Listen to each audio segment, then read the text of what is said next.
பொண்டாட்டி சாமி என்ன ஜி? ஆ, கோவமா இருக்காங்களோ? கோவமா இருக்கீங்களா பொண்டாட்டி சாமி? கோமாவா? நிம்மல் மேல நம்மளுக்கு கொலை வெறியில இருக்குது. ஏன் சாமி? ஏவா? அரே சுவாமிஜி, நம்மளுக்கு ஒன்னா நிம்பல் உயிரியே தரும் நஞ்சுச்சுரா. ஆனா நிம்பல் என்னன்னா நம்மளுக்கு பீரியட்ஸ் தெரிஞ்சு விலகி போயிருச்சு. நிம்பல் ஆத்தாஜி என்னடானா கால் பண்ணி பக்கத்து வீட்ல இருக்கிற தாதிமா வீட்ல போய் தங்க சொல்லுது. என்னடா நினைச்சிட்டு இருக்கு நிம்பல்? பொண்டாட்டி சாமி, மாலை போட்டிருக்கனால இந்த மாதிரி நேரத்துல நான் உங்க கூட இருக்க கூடாது. நம்ம 2 பேரும் விலகிதான் இருக்கணும். நான் உங்களுக்கு எப்படி சொல்லி புரிய வைப்பேன்? நிம்பல் எப்படியும் சொல்லி புரிய வைக்க வேண்டாம் சுவாமிஜி.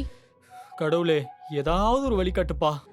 ம், என்ன தேவா இங்க உட்காந்துருக்க? என் பொண்டாட்டிய நான் உங்க வீட்டுல தங்க வச்சேன்னு கோச்சிட்டு சண்டை போட்டுட்டு இருக்கா. சண்டை போடுறாளா? ம். கவலைப்படாத, நான் பாத்துக்கிறேன் தேவா. ஆ?